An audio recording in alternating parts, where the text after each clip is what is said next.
My name's Jonathan Nato, and I'm a blind guy. Hey everybody, my name is Hamad Zaidi, and as you may know, I have a disability. And this is Limping on Cloud 9. So Hamad, how's everything going today, man? I'm doing great. I hope you and your family are well. Today we are going to be talking about my fascination and lifelong troubles with mowing the lawn. That sounds good. Yeah, it's interesting. I will tell you, for those of you that are just listening to Limping on Cloud 9 for the first time, my disability is of a physical nature. I have limited use of my left hand. The left side of my body is far underdeveloped on my right, and my left leg has a limp. So that's something good to know while I'm telling the story. Yeah, definitely. It's good to keep in mind as you're going through this stuff for sure. Yeah, so I grew up in Overland Park, Kansas, which is a suburb on the Kansas side of the Kansas-Missouri border where Kansas City lies. And growing up, one thing my parents always did is make me do similar chores that my sisters had. Their chores were whatever they were, household chores or cleaning their room or whatever. And mine tended to be yard work. So yard work meaning mowing the lawn. And how this story starts is when I was 7 or 8 years old, my dad said, look, you're old enough now, I want you to start mowing the lawn. So I thought, it's a rite of passage, it's cool, it's fine. He might even give me $4 or $5 at the end. So why not do this? But when I started to do it, it was a push lawnmower, not a propelled one. I mean, we're not talking about riding mowers. We're talking about, push mowers. And I only had balance on one side of my body, which means the strength was only on one side of my body, which if you're trying to imagine a disabled guy trying to mow a lawn, imagine the fact that a lot of my lines were crooked, and me being the ultimate perfectionist with most things, I didn't like crooked lines. So if the lawnmower would get away from me, or if I couldn't keep it straight, there'd be like 7 or 8 beautiful straight lines and then one zigzag line. I'd have to go over it over and over again until it looked right. And it's funny how mowing the lawn is a memory that I'll never forget because I hated doing it a lot. I can imagine. But Jonathan, there were few things in my life that I were more proud of at the time. And, part of the reason is we lived in a cul-de-sac. And, so when I was mowing the front lawn, cars would pull into the cul-de-sac, pull over and say, hey, kid, if you mow lawns, can we leave you our number? Maybe you could call us. Now looking back, they were probably giving me the work because they felt sorry for me.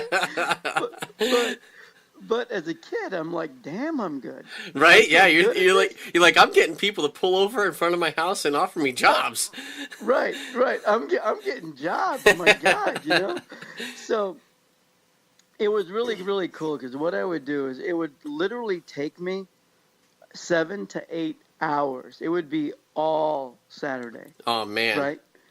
And because I didn't just mow it, I had to mow it, and then I had to take the bag out of the lawnmower. Right, empty the clippings and stuff. Yeah. Right, and do it over and over and over. And there was a front yard and a backyard. And ultimately, what would happen is I still have this issue today. If my left hand is, I have what's called swan neck deformity. Which means the fingers in my left hand are very tangled and they look like a swan's neck, I guess. Oh, okay. Right. So if my left hand is not used for more than a couple of hours, it gets really stiff and it hurts like hell, right? Because it turns into like a Frankenstein hand, to where it's really, really tight and the joints are tight. Yeah.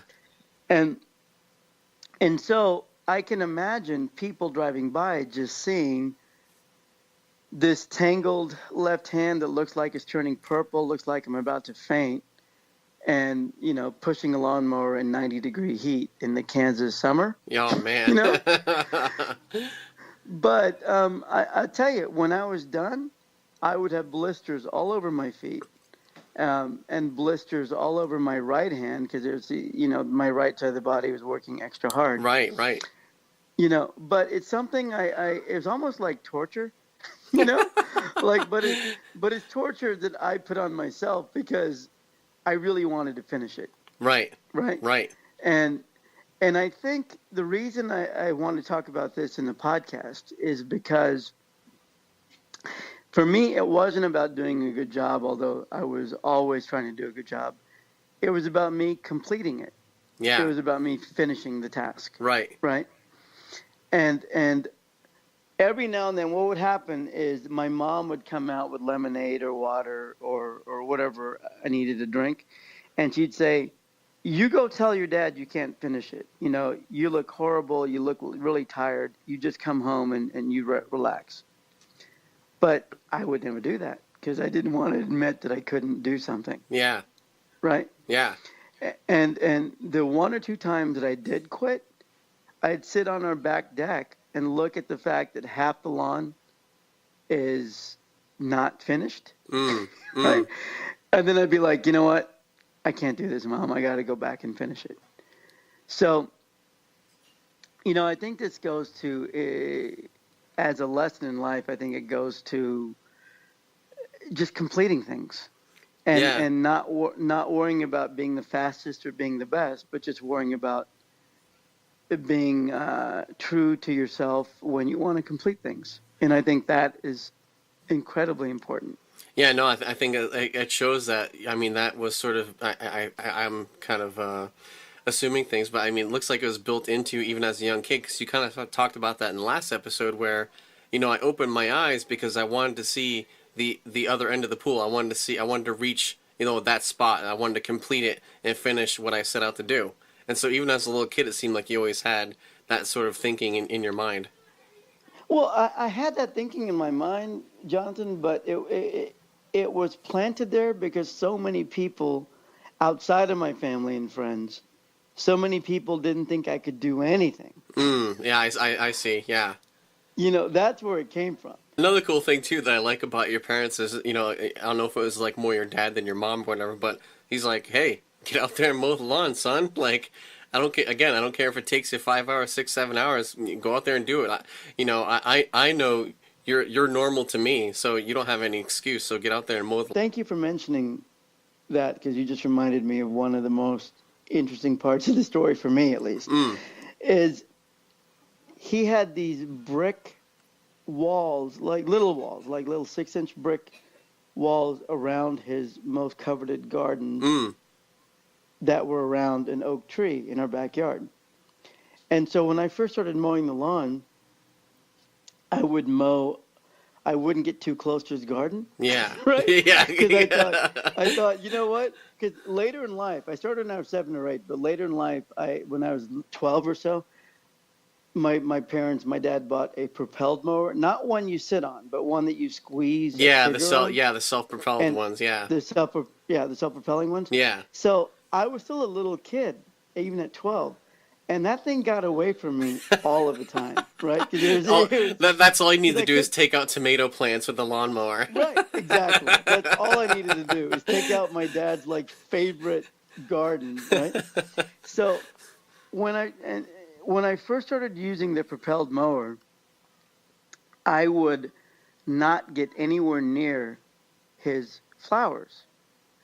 And I remember one day he came out on the deck and he saw what I was doing. And then he brought me my lemonade or whatever. And he goes, I got to talk to you, son. And I said, well, yeah, Dad, I'm not going to F up your flowers. I'm not going to get near it. Right. And then he said something, and I'm sure he didn't even realize that he was giving me a poignant moment in my life. He looked at me and he goes, look, you can't cut corners in life, son. You can't do it. You cannot cut corners. So you're going to learn. And literally with him, I don't think he was saying it philosophically. I think he was pointing at his garden at the time. So he was literally saying, you can't cut those corners over there. Yeah, You've got to mow them. Yeah. And his whole thing is he goes, look, if you take down a couple of flowers, you take down a couple of flowers. So what? You'll learn, you know? Yeah. And I think that, again, was one of the times in my life that I thought, you know what? I guess I'm going to be killing a couple flowers this afternoon. And I did. But in 3 or 4 weeks, I'll get it down. I'll know exactly how much to squeeze the trigger as I go around this turn to where it doesn't get away from me. Yeah. And so in that moment, he lost a couple of flowers, and I gained a lot of confidence. Yeah, no, that's yeah. You know what? I love that word that you use, confidence, because for me, I kind of had some. I kind of like you, where it's like if I set out to do something, I'm gonna do it, even if it's not done well. It's almost more to prove to myself that I can still do it, or I can do, what the average blind person maybe wouldn't try doing. And Right. and when I first got my car accident, I used to do like all kinds of crazy dives and backflips and front flips into the pool, and I used to do like freestyle bicycling and all that stuff, doing tricks on bikes. And at the summer after I got my car accident, it was probably about 8 or 10 months after I lost my sight. It was the summertime, and I remember the very first time I went to the pool, I got to the edge of the deck. I found the edge of the deck. My feet were my toes are hanging over the deck, and my mom's probably thinking, oh, he's just gonna try and dive into the pool. No, I did a front flip into the pool, and she freaked out. I came up out of the water, and she's like, what are you doing? I'm like, I just want to see if I could still do it. Like, just because I can't see doesn't mean I can't try. And so I did all kinds of things like that summer, just to tell myself, hey, just because you can't see doesn't mean you can't still do these tricks on your bike. And so I still had my bike, and I would still do almost all the same tricks I could do even when I couldn't see. And so I just did a bunch of stuff to tell myself, look, man, nothing's going to stop you. You can still do all this stuff. It was almost more for myself than anything. Yeah, I think thank you for sharing that. I think it's always more for yourself, isn't it? At least in those moments. Because if I had $1 for every time somebody told me I couldn't do something, I would be a billionaire. Yeah, I can imagine. So, but what they don't realize is all they're doing is giving us fuel. Yeah. Right? Yeah. Because it's when they say there's no way you could do this, well, that just makes me think, okay, how am I going to do this? Yeah, right? Exactly. No, and again, I love that your dad was just like, hey, Ahmad, you can't cut corners. You're doing I see you're taking 8 hours to mow our lawn, and you're leaving some spots not done. So you can't do that in life. Even if it takes you another 30 minutes over the 8 hours, you still got to do it. So I love that. Yeah, no, it was growing up in Kansas was really amazing. I mean, I love living in California. I've been in California for 27 amazing years. So I do love California a lot, and it would take an act of God or the universe or something to get me out of California. But I did really love growing up in Kansas. Yeah, I really did. It was fun. One other thing too that the one part I know about the story, and I don't want to leave this off, is so you mowed other people's lawns and they paid you, and so this entrepreneurial act of yours was able to fund one of your I don't know if you'd call it a habit or not, but what were you able to do with all the money you were earning from mowing these lawns? Oh, I'm glad you mentioned that, because I don't want to start it in this podcast. Yeah. So again, Hamad, I guess we're rounding third here and sliding into home. So you want to wrap this up and take them to the end here? Yeah, just that all these moments that I share with you people are therapy for me. So thank you for listening. Yeah. But they're all it's really helping me go through all these things that have changed me, and it's really good therapy for me. So thank you for being out there and tuning in. But also, if I can help you in any way at all, please reach out to me. Because like I said in the beginning of our first podcast, I'm just a kid who's living out most of my childhood dreams. So, and when I wanted to reiterate one quick thing. Limping on cloud nine doesn't mean that my entire life is on cloud nine. Right. I actually deal with a lot of tragedy, which is kind of why I wanted the word limping in the title of this podcast, because, limping on cloud nine is kind of a bittersweet statement. So, yeah. Not everything's rosy, but everything, if life were all rosy, I think it'd be boring. Yeah, no, I mean, the tribulations are definitely help mold and shape us and turn us who we're into, for sure. Yeah, absolutely. So on that note, Jonathan, I'd like to say that people can reach out to me on, you can listen to the podcast at iTunes and on hamadzaidi.com, which is HAMMADZAIDI.com. And if you do like the podcast, please give us a really good review on iTunes. Yeah, If definitely. you, and if you don't like the podcast, I sincerely apologize for wasting a bit of your life. And I still hope you have a wonderful day. And how can they reach you, Hamad, if they want to drop you a line?